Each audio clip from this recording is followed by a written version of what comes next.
permaculture. Je dirais capital, important, nécessaire. Le mot urgence parce qu'il y a un vrai problème aujourd'hui. Alors c'était pas un mot, ça serait deux, c'est développement durable.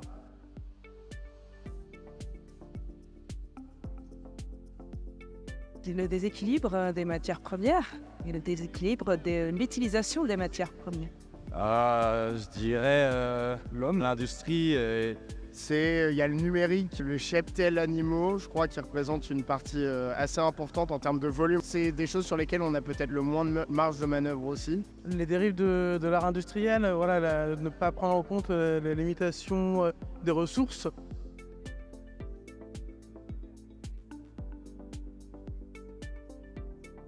Oui, j'ai pas de voiture, je circule en vélo ou en transport en commun et je mange ce que je plante. Dans des petites pratiques quotidiennes, on essaie un peu d'être écolo, dans la nourriture, etc., en réduisant le bœuf, ce genre de choses, mais c'est vraiment une toute petite échelle pour être honnête. J'essaye de me déplacer en transport en commun, à pied, à vélo, un maximum, de pas trop utiliser la voiture. J'habite à l'étranger, donc malheureusement je suis obligé de prendre l'avion. C'est favoriser les transports en commun, puis après c'est essayer de consommer local.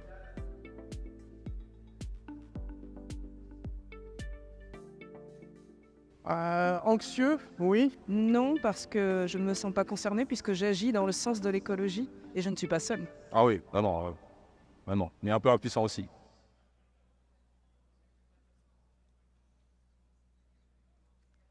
Mesdames et messieurs, bonsoir. Je suis ravie d'animer cette table ronde sur un sujet qui nous concerne tous et qui doit tous nous préoccuper, l'écologie. Et donc j'ai promis à Jimmy, qui l'a bien introduit tout à l'heure, de parler sobriété, mais nous allons parler avant tout de biodiversité. Et donc pour cela, j'ai l'honneur d'avoir donc 4 invités. Rodolphe Delors, vous êtes directeur général du zoo de Beauval.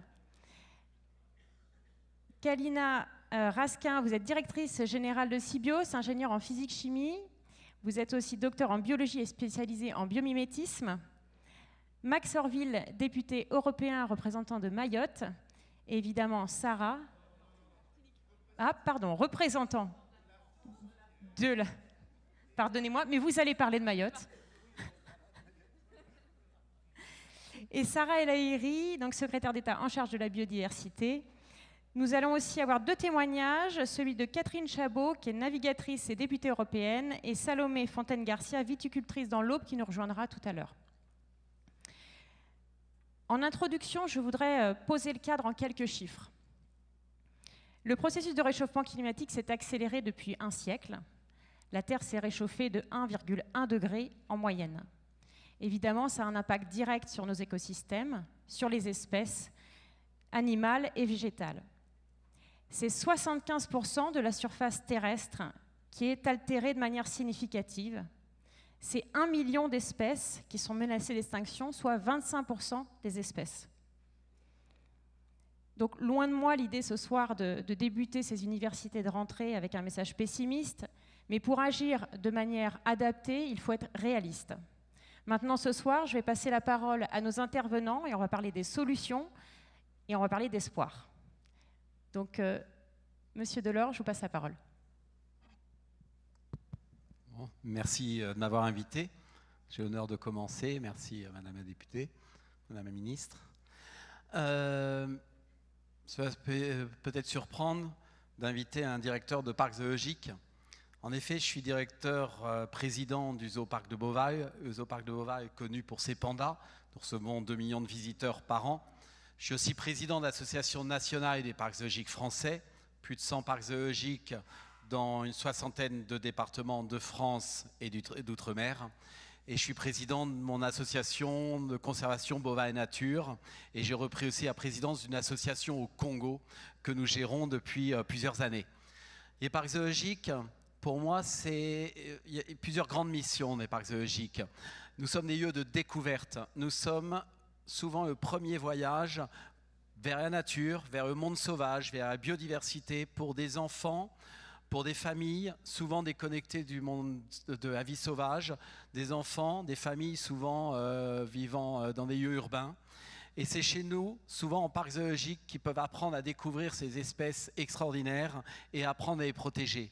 Donc les parcs zoologiques qui reçoivent en France 22 millions de visiteurs sont, comme je vous disais, des lieux de découverte, des lieux de culture de la biodiversité. Donc nous essayons de transmettre cela à nos visiteurs et de les sensibiliser à la conservation de la biodiversité. Parce que c'est souvent à travers l'émotion qu'on peut sensibiliser au mieux aux grands problèmes de biodiversité et de disparition des espèces. Donc à travers la rencontre et l'émotion que suscite la rencontre avec des pandas par exemple ou d'autres espèces. Les parcs zoologiques sont aussi des conservatoires d'espèces, des conservatoires génétiques. En effet, nous sommes parfois les derniers coffres-forts de la biodiversité, toujours au profit de la conservation, c'est-à-dire que nous travaillons à l'international et nous fournissons notamment de nombreux animaux pour des programmes de réintroduction. Et les parcs zoologiques ont pu ainsi participer à sauver de nombreuses espèces dans le monde. Les parcs zoologiques sont aussi des lieux de recherche au profit de la conservation in situ. C'est-à-dire de nombreux programmes de conservation dans le monde nous demandent de mettre en place des programmes de recherche souvent pour en apprendre plus sur la biodiversité, sur les espèces sauvages, pour pouvoir mieux les protéger sur le terrain. Les parcs zoologiques sont aussi les troisièmes financeurs de la conservation in situ. Ça, tout le monde ne le sait pas, c'est plus de 350 000 $ par an que financent les parcs zoologiques dans le monde. Les 350 millions de $ que les parcs zoologiques financent des programmes de conservation à travers le monde. Et les parcs zoologiques, j'estime que la conservation des espèces devrait être la responsabilité des États. Et souvent, les États ne le font pas. Et les programmes de conservation à travers la planète qui fonctionnent le mieux, c'est souvent les programmes de conservation qui sont financés par des privés, par des organismes privés et souvent par des parcs zoologiques. Souvent, les très grandes ONG avec lesquelles nous travaillons financent des grandes thématiques, des grandes causes. Souvent, les parcs zoologiques ont la possibilité de financer la conservation d'espèces directement. J'étais dernièrement encore au Brésil, je serai prochainement à nouveau au Congo, je serai au Mexique la semaine prochaine où je visite de nombreux programmes de conservation où nous apportons de l'expertise à ces programmes de conservation. Et lorsque nous finançons des programmes dans le monde, nous les finançons sur du long terme. Voilà. Donc je pense que les parcs zoologiques ont vraiment un rôle extrêmement important à jouer et je pense qu'il est primordial de sensibiliser les enfants dès les plus jeunes générations à la conservation de la biodiversité. Et je pense que dès le primaire, il faudrait plus de biodiversité à l'école, il faudrait plus de cours sur la biodiversité, plus de sensibilisation, ramener plus de biodiversité dans les écoles, dans les cours de récréation, plus de végétaux, plus de... Et les enfants et les adolescents notamment vous citent facilement 20 marques de vêtements, mais sont incapables de citer le nom de 20 espèces sauvages. Je vais vous donner un exemple. C'était au mois d'août, vers le 20 août, et la ministre des Solidarités, Aurore Bergé, m'appelle un soir à 18h et me dit « Rodolphe, est-ce que tu peux m'aider pour demain ? Qu'est-ce qui t'arrive ?» J'ai 5000 enfants du Secours populaire de Seine-Saint-Denis qui devaient aller demain, je les accompagnais sur la plage de Cabourg, passer la journée sur la plage de Cabourg. Le préfet a interdit cette sortie à cause d'un butin d'alerte d'orage violent. Est-ce que tu peux demain accueillir ces 5000 enfants? Il s'agissait d'une centaine de bus et je les accompagne bien sûr. Donc dès le lendemain, on a accueilli ces 100 bus, on a accueilli ces 5000 enfants. Et vous imaginez ces enfants qui n'avaient jamais rien vu.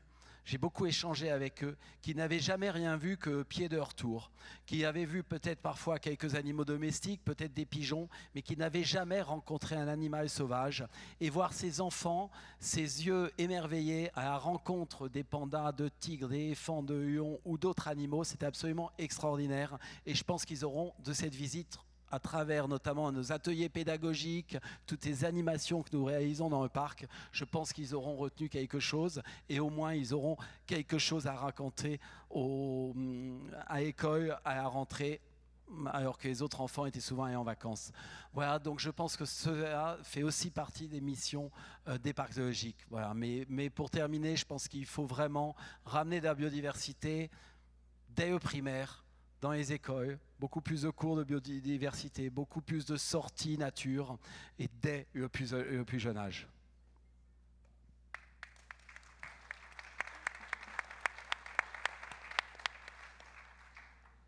Merci Monsieur Delors et je pense que Sarah partage tout à fait ce point de vue.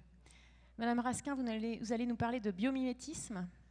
Oui, effectivement. Alors ce vivant, il nous touche, ce vivant, il suscite des émotions, et ce vivant, il peut nous inspirer aussi. Et c'est ça le biomimétisme, c'est comment finalement l'observation des systèmes biologiques peut nous apporter des idées, des solutions par rapport aux grands défis du monde. J'ai envie de vous demander, qui a déjà entendu parler de biomimétisme dans cette salle ? Ouais, c'est moins bien que d'habitude, hein. Franchement, je suis un peu déçue. Est-ce que vous connaissez des exemples de biomimétisme? Dites-les très fort. Oui, madame? Plus. La peinture inspirée du lotus?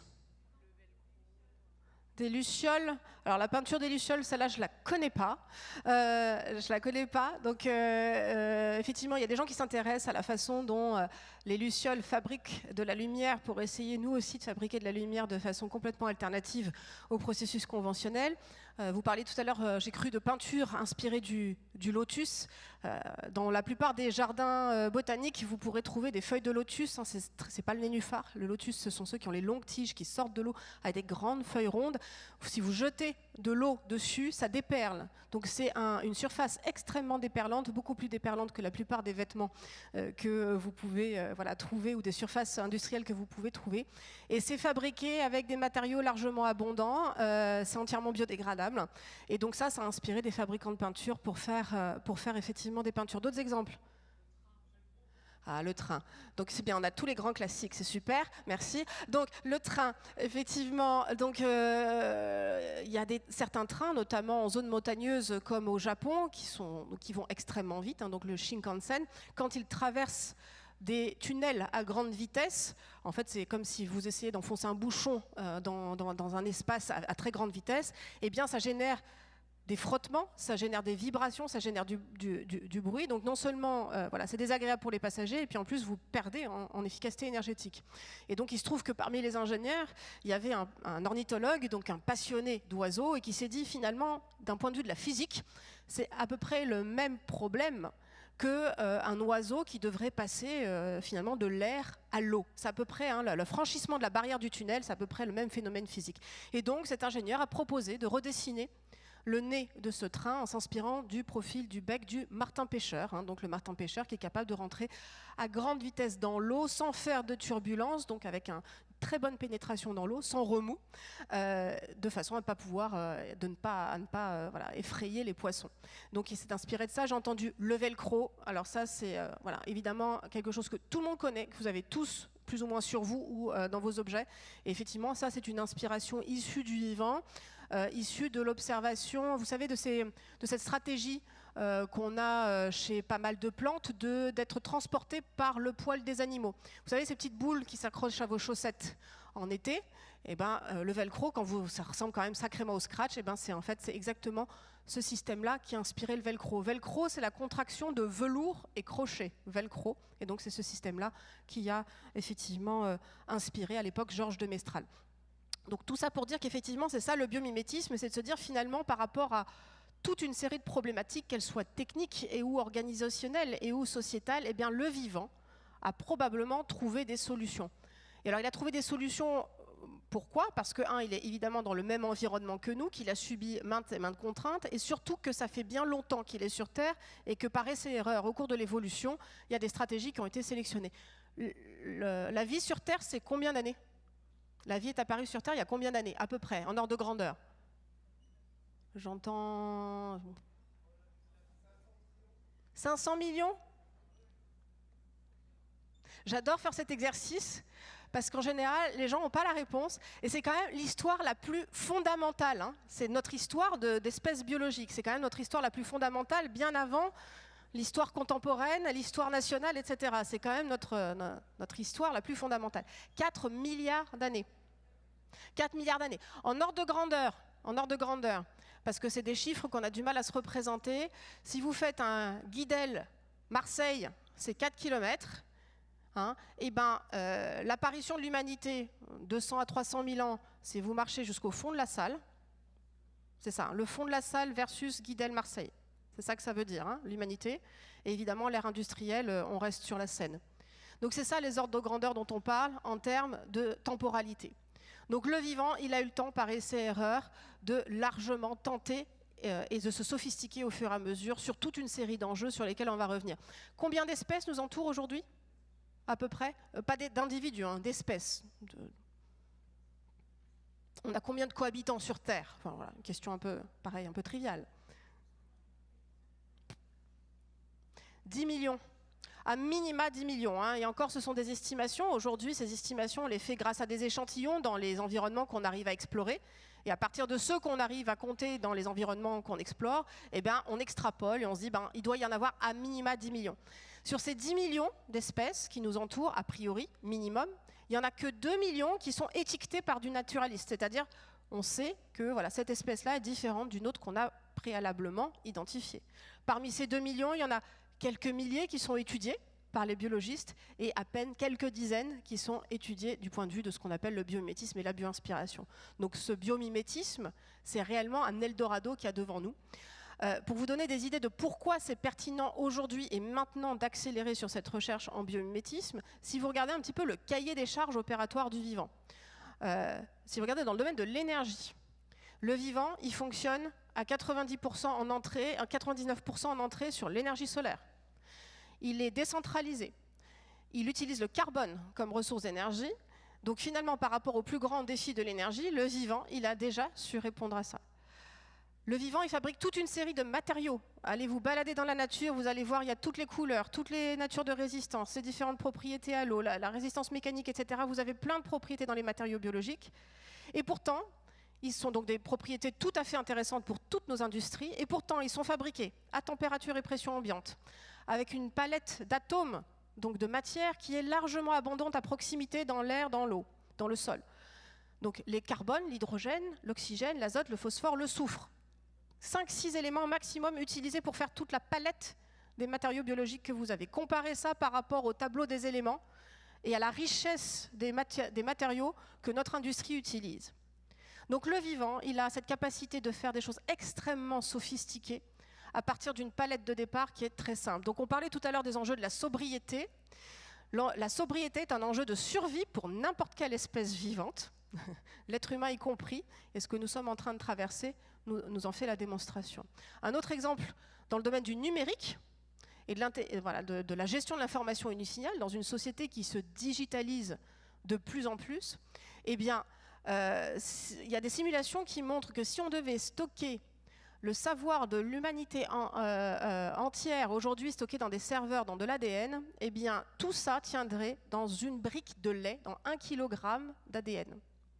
1 kg d'ADN, en termes de compacité, suffirait à stocker l'ensemble du savoir de l'humanité. Donc le vivant, il a très très bien su gérer l'information. Le vivant, il est bourré de capteurs, de senseurs, d'algorithmes divers et variés qui sont largement étudiés par les mathématiciens, qui ont d'ailleurs inspiré l'informatique moderne.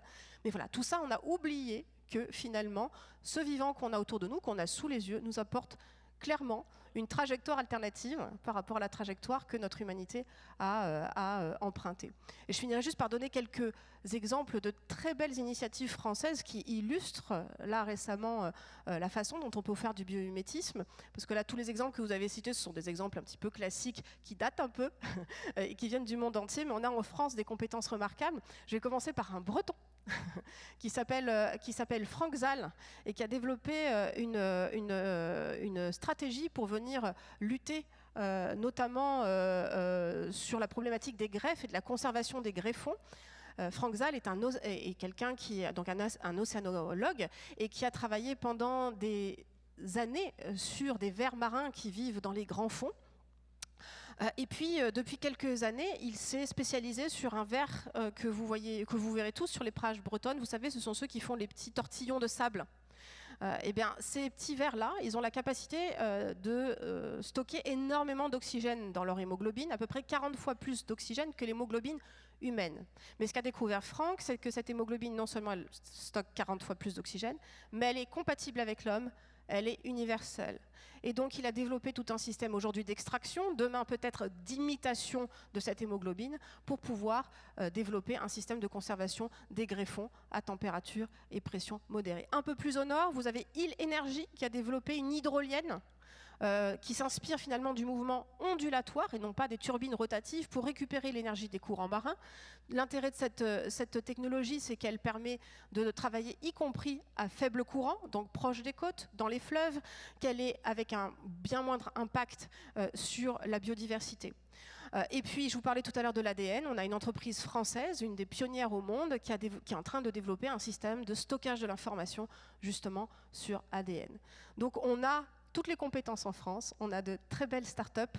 On a le patrimoine biodiversité remarquable. 10% de la biodiversité mondiale se trouve en France, et notamment dans les pays outre-mer. Donc, on a absolument tous les atouts pour faire du biomimétisme un levier, et de la biodiversité un levier de notre transition écologique.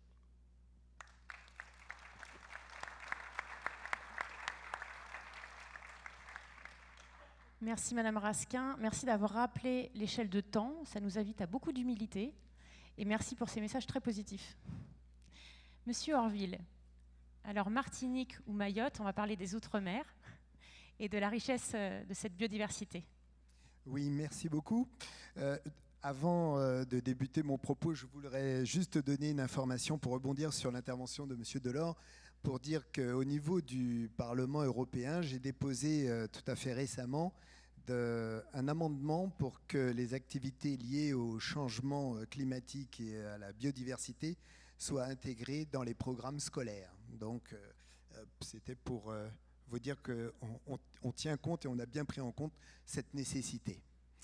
La question de la biodiversité, c'est tout le sens de notre pacte vert européen, c'est-à-dire assurer une transition écologique efficace, sérieuse et juste.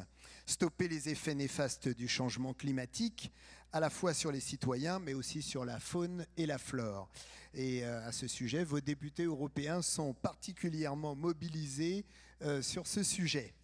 Je vais donc aborder maintenant rapidement la question de la biodiversité en Outre-mer. Disons-le très clairement et avec fierté, cette biodiversité, 80% de la biodiversité française se trouve dans les Outre-mer. Hein, on dénombre plus de 90 000 espèces indigènes et près de 20 000 espèces endémiques. C'est-à-dire que nous trouvons uniquement dans nos régions toutes ces espèces. 10% des récifs coralliens et des lagons du monde se trouvent en France, élargis, avec les régions ultrapériphériques françaises. Nous avons même à Mayotte, d'où je reviens, l'un des plus beaux lagons du monde, hein, avec une double barrière de corail. Et c'est un patrimoine commun que nous devons protéger. Car l'effondrement terrible de la biodiversité touche malheureusement nos Outre-mer également, qui sont riches, divers, mais excessivement fragiles. 20% de nos espèces sont considérées en Outre-mer comme éteintes ou menacées. Les récifs coralliens ont diminué de 30% et le blanchissement des coraux est de plus en plus important. Le dugong, un cousin du lamantin, est menacé de disparition en Nouvelle-Calédonie à cause de la pêche. En Guyane, l'orpaillage dont vous avez entendu parler, l'orpaillage illégal intoxique les poissons d'eau douce et la pêche illégale menace la tortue luth, dont la population a chuté de près de 95% en l'espace d'une génération.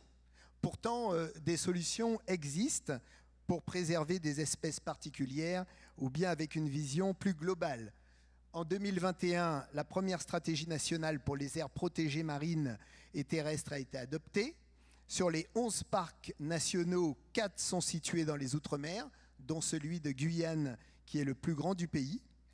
Et 33% du territoire national est désormais en zone naturelle protégée, et la plus grande partie se trouve encore une fois dans les Outre-mer. Au niveau européen, malgré des difficultés au Parlement du fait d'alliances contre nature ou comme vous le voulez, de la droite et de l'extrême droite, nous avons pu faire adopter un règlement sur la restauration de la nature, ce qui renforcera notre action en matière de biodiversité. L'Union européenne est le premier continent du monde à se doter d'une loi de restauration de la nature.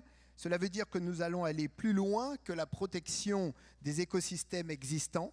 Nous allons tenter de renverser la tendance pour réhabiliter les écosystèmes les plus dégradés. Enfin, en restaurant au moins 30% des écosystèmes marins et terrestres d'ici 2030, en se donnant les moyens de renverser le déclin des pollinisateurs, l'Europe répond à cette extinction de masse. Car la santé humaine, la santé animale et la santé végétale sont interdépendantes et liées à celle des écosystèmes dans lesquels elles existent. Protéger donc la nature, c'est donc protéger les espèces qui y vivent. Voilà, la France, Sarah va sûrement en parler, met les moyens pour protéger cette diversité. L'Europe suit également en fixant de grandes directives pour les années à venir et en assurant les financements adéquats. Voilà, je m'arrête là pour l'instant. J'espère que je n'ai pas fait plus de 5 minutes.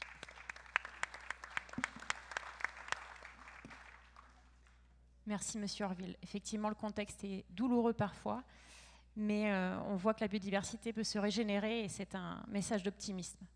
Je vais faire monter Madame Garcia, qui est viticultrice dans l'Aube, pour un témoignage. On a parlé de la mer, on va parler de la terre.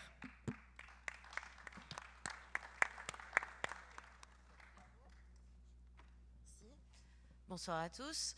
Alors moi, mon domaine, c'est effectivement plus la terre, un peu le ciel. J'observe beaucoup les oiseaux.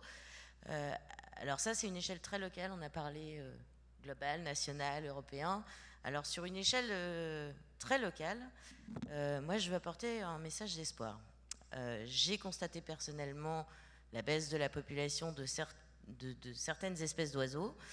Et juste avec des gestes simples de type laisser des souches, ça fait revenir les huppes faciées, qui n'étaient pas là chez nous depuis 30 ans. En arrêtant de labourer trop profondément ou de labourer tout court, c'est le retour des vers de terre. On parle beaucoup de biodiversité, mais il y en a énormément dans les sols et qui nous rendent beaucoup de services. Donc si vous avez un potager, il vaut mieux pour vous avoir un maximum de population de nématodes différents. Donc pour cela, eh ben, il faut de la biodiversité dans le sol qui est invisible. Donc c'est pas facile à quantifier, mais quand même. Et vous pouvez, nous, dans les remembrements agricoles, on a souvent eu des paysages défigurés par beaucoup de goudron avec des bacs de rétention artificiels pour les eaux pluviales. On trouvait ça très laid, assez triste. Donc on a mis des carpes et des poissons rouges dedans, ce qui a attiré les poules d'eau. De la végétation s'est développée, puis des arbres. Du coup, ça fait une mare. Ça fait plusieurs mares, en fait, on en a plusieurs, avec beaucoup de vie. Les oiseaux reviennent, beaucoup d'insectes différents. On a, grâce à la biodiversité des insectes, les différentes espèces qui se maîtrisent entre elles, en fait. Vous pouvez... alors, c'est pas à 100% efficace, c'est toujours moins efficace qu'un insecticide, mais vous pouvez maîtriser et avoir moins de dégâts sur les cultures. Mais les cultures, c'est aussi votre potager, votre jardinière sur votre balcon, c'est les invasions de mouches l'été, c'est tout un tas de choses. Et puis la biodiversité, c'est un acte très simple qu'on peut tous faire, c'est un petit lombricompost dans sa cuisine.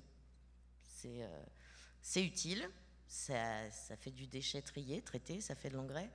Voilà. Et en fait, on commence à avoir des résultats à partir de 3-4 ans. Moi, j'ai vu changer la structure de mes sols. J'ai vu changer les populations d'oiseaux, d'insectes. Et il faut prendre conscience de la gravité de la situation, mais sans attendre la solution qui vienne de l'extérieur. On est chacun responsable et on est chacun acteur. Et donc, grâce à nos actions individuelles, on peut sauver localement et du coup nationalement, la biodiversité. Voilà.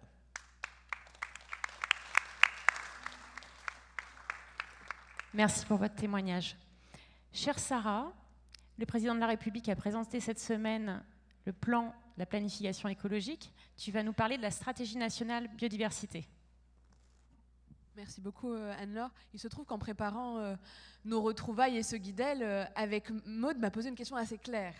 La question c'était agir pour stopper la 6e extinction de masse. Et en réalité c'est vrai, on est en train de vivre une extinction de masse, c'est l'effondrement d'un certain nombre d'espèces, c'est vrai. Il y a plus d'1 million d'espèces qui sont aujourd'hui en danger. Mais s'il y a un parti politique, s'il y a un mouvement politique qui est capable de, avec conscience et en même temps beaucoup de responsabilité. Sortir de ce qu'on voit beaucoup trop dans notre débat politique, des postures, des caricatures, du yaka faucon et du transfert de responsabilité. Apporter une réponse profonde. En permettant cette planification, c'est le nôtre. C'est pas pour rien que le président Bayrou est à la tête du Haut Commissariat au Plan. C'est pas pour rien qu'on était, dès 2007, dans cette proposition de planification dans le temps. Et la transition aujourd'hui environnementale et ses conséquences, eh bien, c'est une des causes d'effondrement de la biodiversité. Il y en a 5, en réalité, qui font qu'il y a un effondrement. D'abord, le changement climatique, le réchauffement climatique, le dérèglement climatique. La deuxième, c'est la surconsommation, c'est pour ça que ça va faire plaisir également à Jimmy, c'est la surexploitation de nos ressources.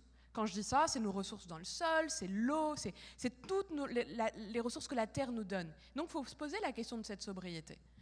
La troisième, c'est en réalité des espèces exotiques envahissantes. Alors on a tous vu, lu ou croisé un moustique tigre, un certain nombre d'espèces qui animent notre été. Alors il y en a d'autres, il y a la tortue de Californie, je ne vais pas faire la liste de ceux qui parfois dérèglent les écosystèmes, la coccinelle asiatique, enfin bref, on a quelques espèces qui créent eux-mêmes de la pression sur la biodiversité et qui font qu'elles disparaissent de son espace.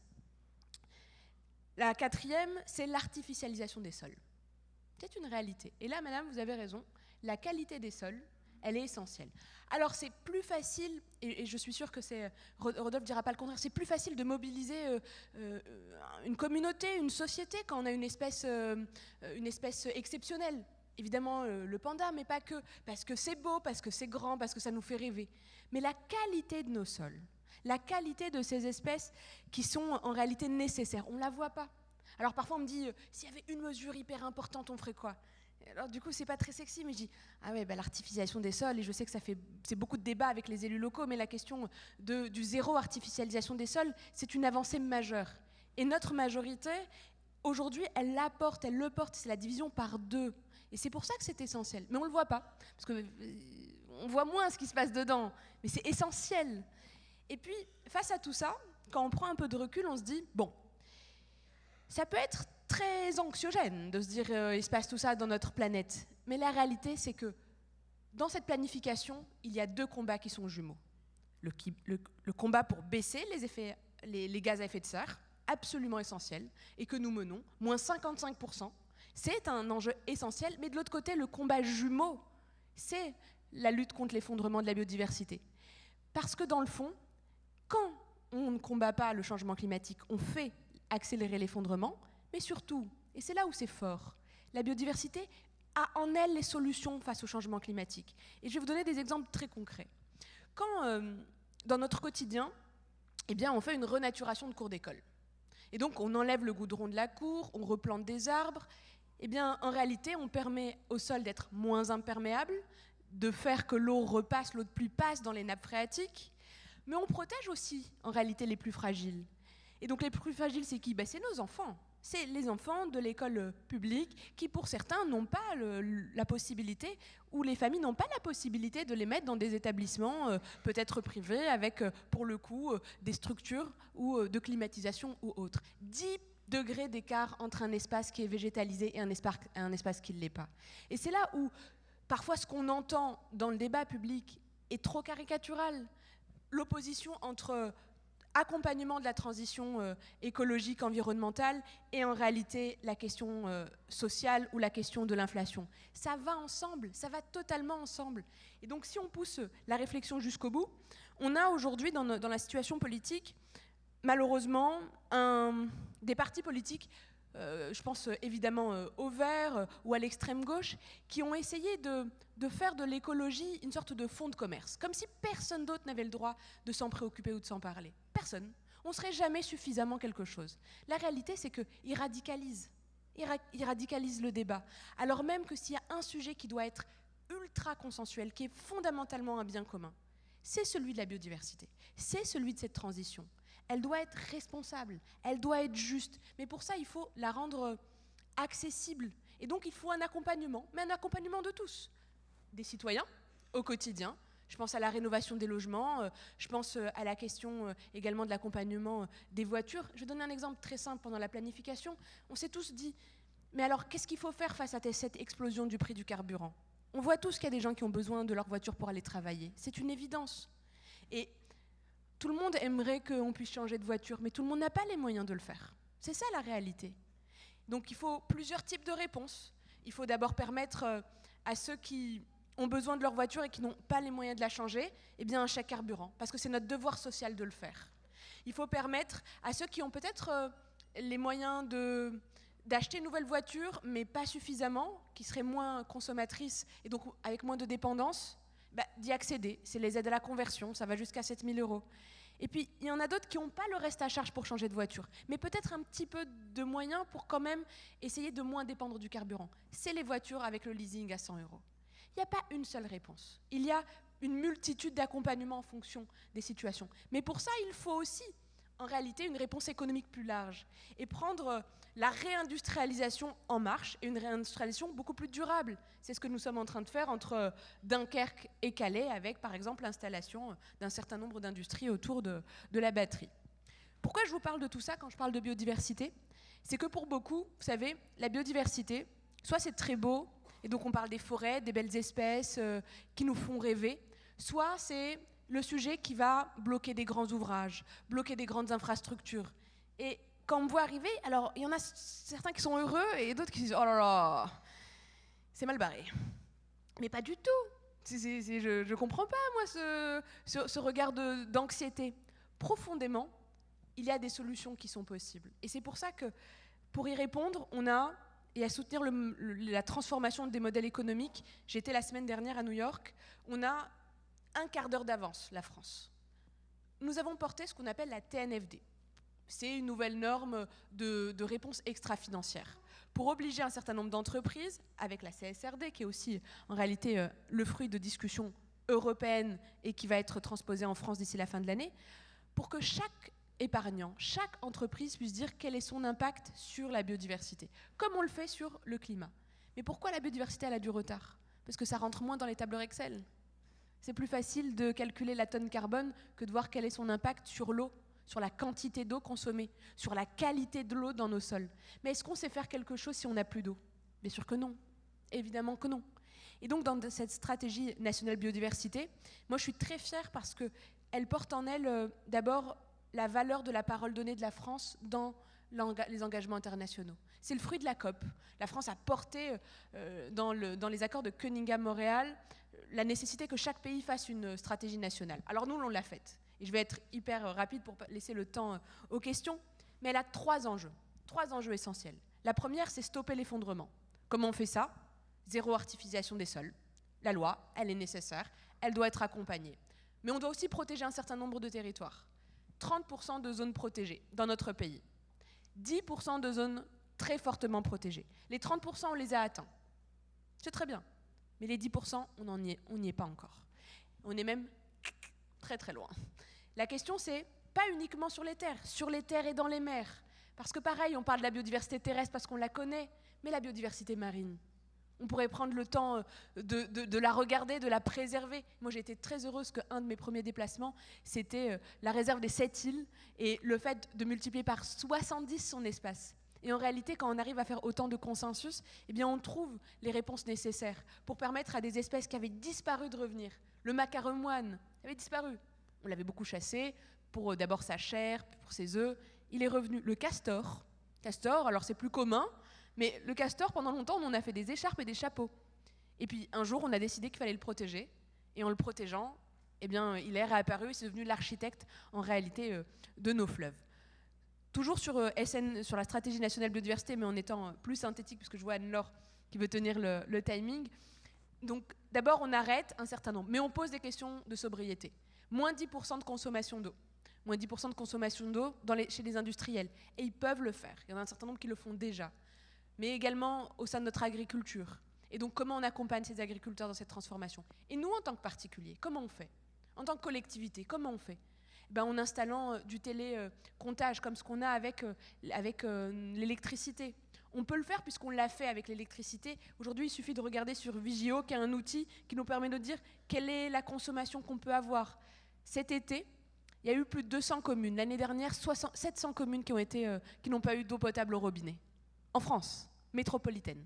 Je ne parle même pas de la situation des Outre-mer. On perd de l'eau dans nos canalisations. Face à tout ça, il faut arrêter. Quand on aura arrêté et réussi le fait de bloquer cet effondrement, il faudra restaurer la nature. Et restaurer, c'est quoi?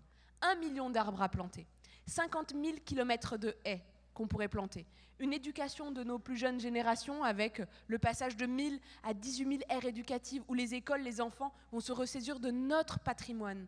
Parce qu'en réalité, quand on fait effondrer la biodiversité autour de nous, on transforme nos paysages.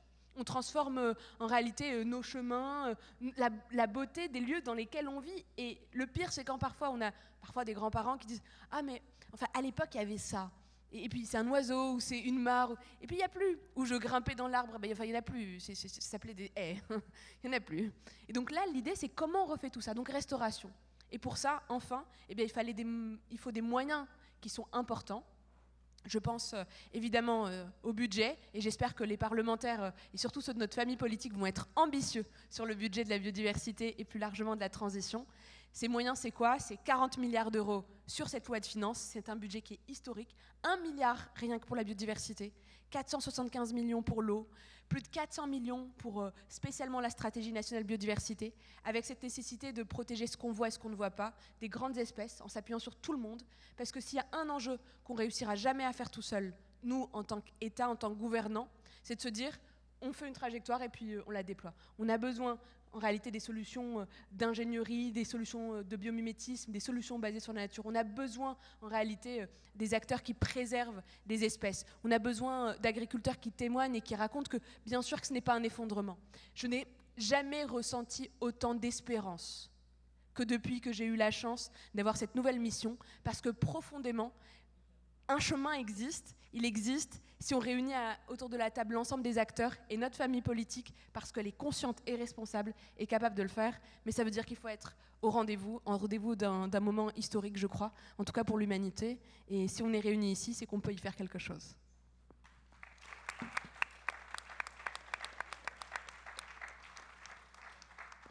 Chère Sarah, merci. Je te confirme que les députés seront ambitieux pour la biodiversité, n'est-ce pas Jimmy ? Je vous propose de refaire un petit tour très rapide parce que le temps nous est compté si on veut prendre quelques questions. Monsieur Delors, si vous voulez intervenir sur un sujet, soit en complément ou un autre sujet qui vous tient à cœur. Il y a un sujet, nous travaillons beaucoup sur le trafic d'espèces. Sarah, on en a parlé ensemble. Aujourd'hui avait eu le 2e comité interministériel. Je devais y être à Bercy, finalement je suis ici, mais la directrice de l'association des parcs zoologiques qui était aux côtés de Maud Dehiev, de l'UICN et beaucoup d'autres. Le trafic de viande de brousse via l'aéroport de Roissy au terminal T2 est un vrai fléau.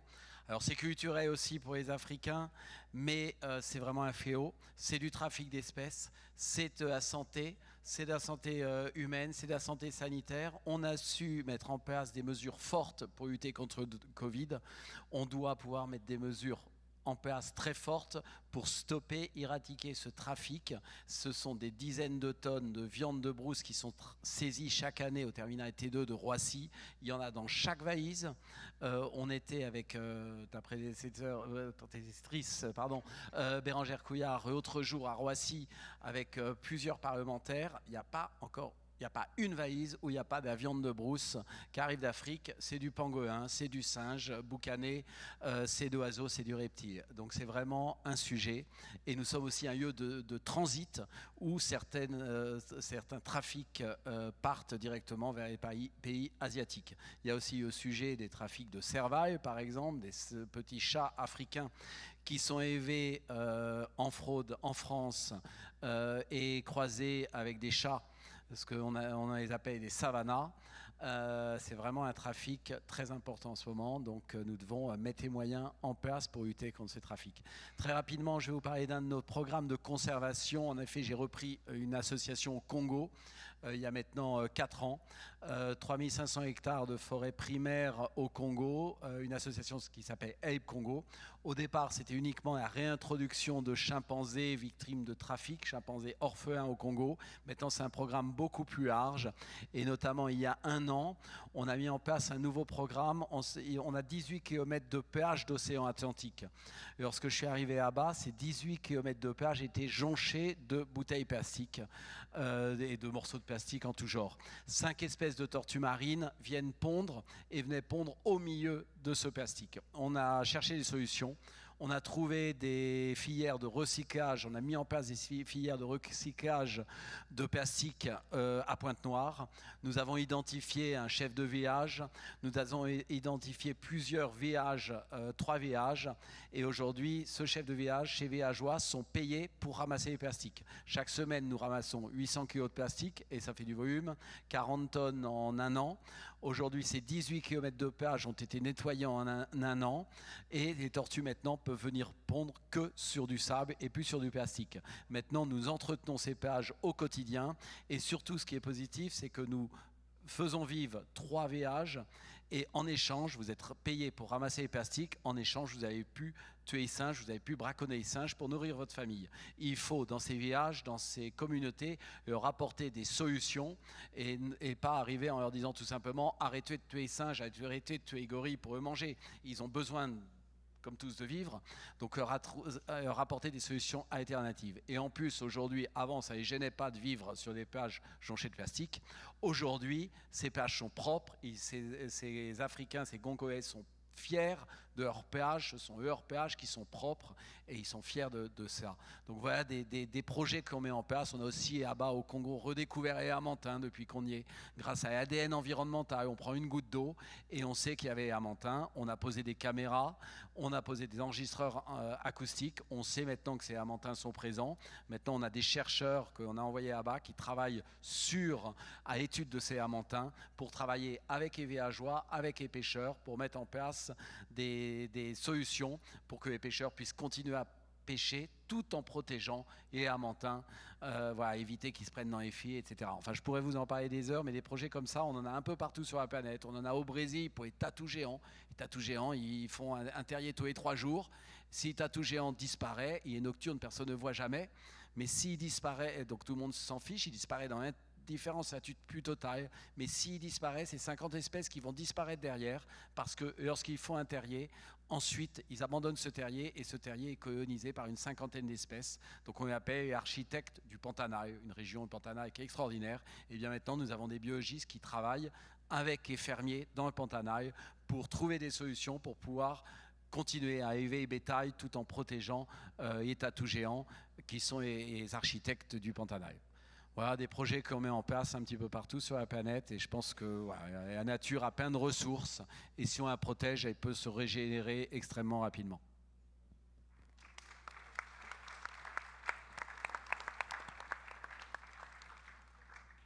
Merci Monsieur Delors. On voit que les actions sont à mener ici, mais aussi ailleurs.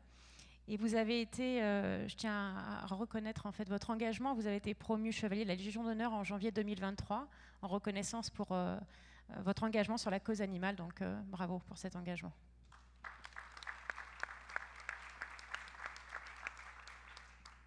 Madame Raskin. Oui, ce que vient de dire Rodolphe m'évoque l'importance dans un monde dont la complexité grandit, avec des défis qui sont de plus en plus nombreux, de pouvoir faciliter la collaboration et l'interaction entre des métiers et des spécialités qui n'ont absolument pas l'habitude a priori de se parler.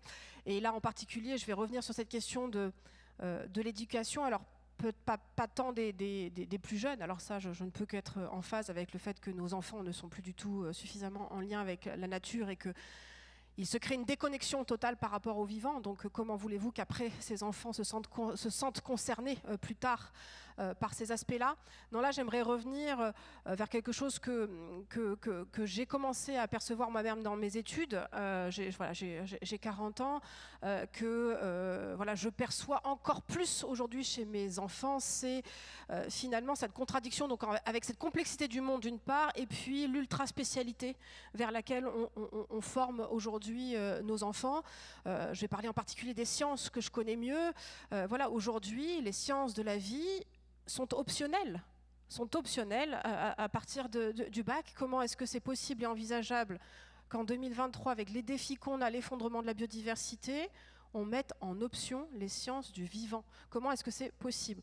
Comment vous voulez qu'ensuite, ces futurs scientifiques qui vont faire soit de la recherche, soit de l'ingénierie, principalement, ils vont faire potentiellement d'autres métiers, mais qui vont façonner l'industrie de demain, comment voulez-vous que ces gens-là, ensuite, soient en capacité de prendre les bonnes décisions, de prendre les bonnes orientations, de concevoir convenablement s'ils n'ont pas un socle de connaissances minimales de base en sciences du vivant. Et donc voilà, j'avais envie de mettre en avant cela, c'est que moi aujourd'hui je travaille avec des acteurs du monde de l'automobile, des gens avec des acteurs du monde de l'aéronautique, donc des industries qui vont avoir des défis majeurs à résoudre. Vous n'avez absolument aucun biologiste dans ces entreprises-là. Donc comment voulez-vous qu'ils aient la capacité opérationnelle, rapide, réelle, d'appréhender les problématiques de biodiversité ou d'avoir des approches interdisciplinaires si ceux qui finalement constituent leur rang n'ont pas cette capacité et ces réflexes à l'interdisciplinarité.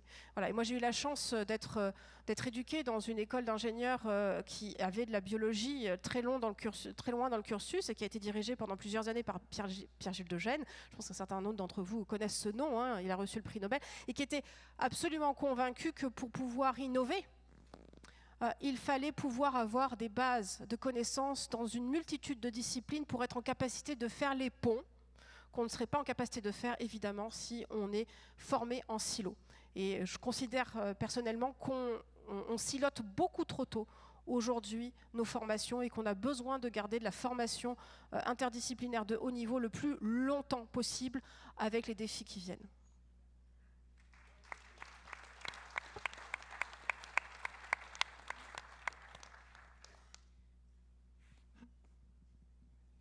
Monsieur Orville, vous vouliez nous parler de l'eau à Mayotte? Oui, je vais parler de l'eau à Mayotte, mais je vais d'abord répondre à la ministre sur le plan européen. Elle vient de demander aux parlementaires nationaux d'avoir une ambition climatique et pour la biodiversité.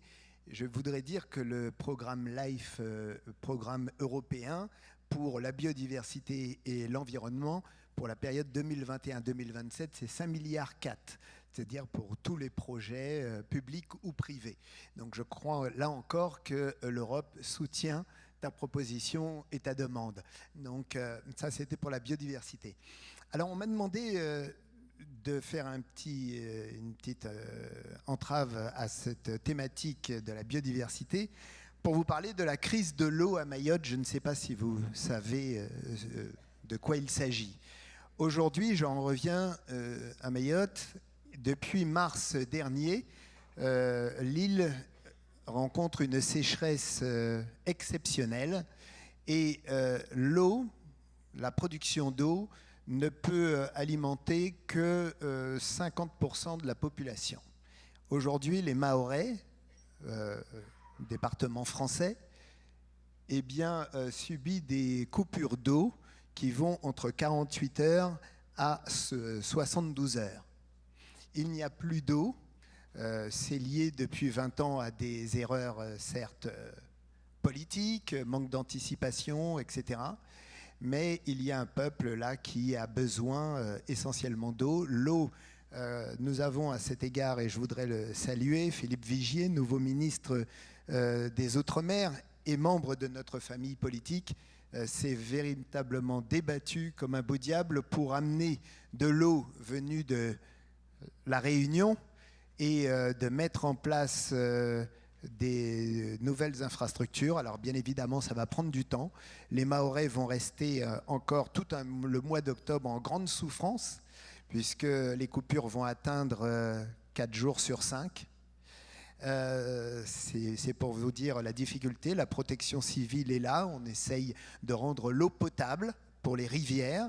Des usines de désalinisation vont être mises en place, mais ne seront opérationnelles qu'à la fin de 2024. Il a ordonné et pris la décision d'une 3e retenue collinaire, c'est-à-dire pour retenir l'eau. On est en période de sécheresse. La saison des pluies devrait débuter en novembre. Et pour l'heure, la situation est extrêmement critique. Donc, je ne pouvais pas ne pas vous tenir au courant de cette problématique environnementale et qui affecte une population de 600 000 habitants maintenant, avec une immigration qui explose. Donc, voilà ce que je voulais dire en quelques mots et je voulais attirer votre attention là-dessus. Je vous remercie.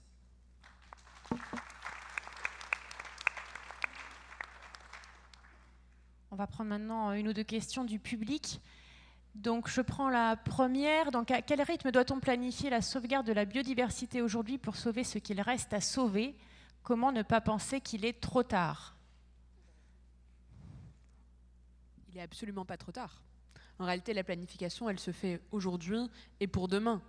Pourquoi on a du nucléaire et de l'énergie décarbonée aujourd'hui? C'est parce qu'il y a 30 ans, on l'avait imaginé, on l'avait fait. Et en réalité, la biodiversité, chaque espèce qui est identifiée, elle peut être restaurée. Je vais donner un exemple qui crée beaucoup de débats, mais parce que dans le fond, le débat, on peut le porter dans notre famille politique, le loup. Le loup, dans les années 90, il avait disparu dans notre pays. Aujourd'hui, il atteint une viabilité démographique. Reste à vérifier la viabilité génétique, pour être sûr. Il y a des débats européens sur son statut. Aujourd'hui, c'est une espèce strictement protégée. Le castor est revenu, le maquereau moine est revenu. Ça dépend de nous, et ça dépend du coup de notre volonté et de... Le mérou. Ah oui, excusez-moi, si j'avais pas d'exemple, le marin et le mérou.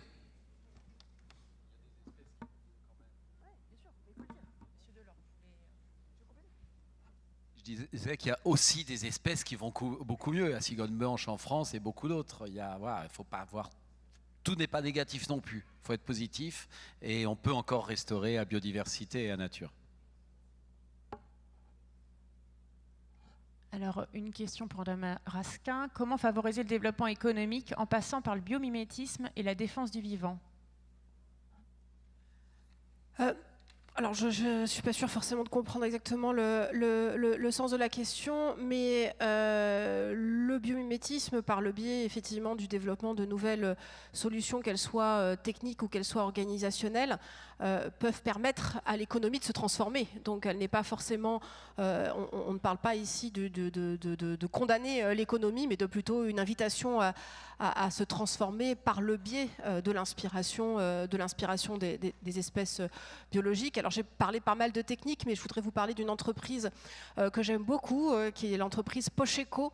Je ne sais pas si certains d'entre vous la connaissent. Pocheco est une entreprise du nord de la France. Elle avait été largement mise en avant dans le cadre du film Demain. Je pense que vous avez sans doute une partie d'entre vous ont vu ce film-là.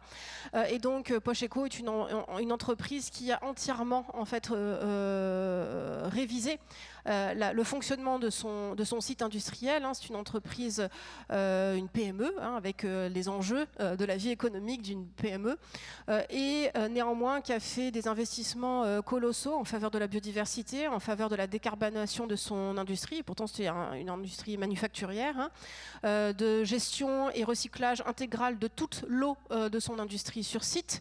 Et aujourd'hui, voilà, elle est mise en avant comme un exemple d'une entreprise régénérative, et voilà, mise en avant comme typiquement ce qui pourrait être répliqué un peu partout. Et il se trouve que tout ce qu'ils ont fait, sans forcément le nommer, faisait appel à du biomimétisme dans tous ces aspects-là.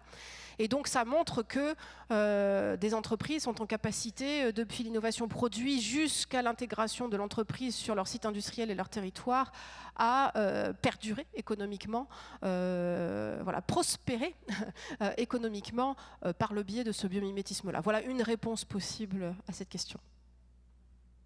Merci beaucoup. Avant de clôturer cette table ronde, on vous propose de visionner donc une vidéo de Catherine Chaban, un témoignage avec une vision européenne et maritime qui fera lien avec ce que M. Orville nous a évoqué sur la mer. Bonsoir à toutes et à tous. Pardon de ne pas être avec vous ce soir à Guidel. Je serai là demain pour évoquer les enjeux maritimes. Et je suis assez fière d'inaugurer cette table ronde sur l'écologie avec plusieurs messages que j'ai envie de vous faire partager. D'abord, celui de la navigatrice qui constate depuis des années, qui entend, qui écoute les scientifiques, qui ont à la fois plusieurs messages à nous transmettre. Il y a urgence parce qu'on va vers un réchauffement et on le voit, leurs cartes sont impressionnantes. En même temps, ils nous ont proposé une trajectoire pour les années à venir et en même temps, les scientifiques nous disent qu'il y a des solutions. Si j'ai pris ce mandat européen, et encore merci à François et à Marielle pour leur confiance, c'est bien pour les accélérer à l'échelle européenne. Et on les accélère. On sait comment engager cette transition écologique. Maintenant, à l'échelle européenne, on a posé un cadre qui nous permet véritablement d'atteindre la neutralité climatique d'ici 2050. Un autre sujet sur lequel aussi on avance, la préservation des écosystèmes marins et côtiers. On a encore 8 mois pour que ce qu'on appelle ces écosystèmes du carbone bleu, on les intègre dans la législation climatique, mais on avance bien. On travaille en ce moment aussi sur le packaging, sur la réduction des déchets qui vont à la mer. J'ai porté une résolution pendant mon mandat. Voilà, plein de raisons d'être optimiste. C'est peut-être cet espoir que j'ai envie de faire souffler sur votre table ronde, même si, je ne vous le cache pas, je pense qu'il y a vraiment urgence. Bonne soirée.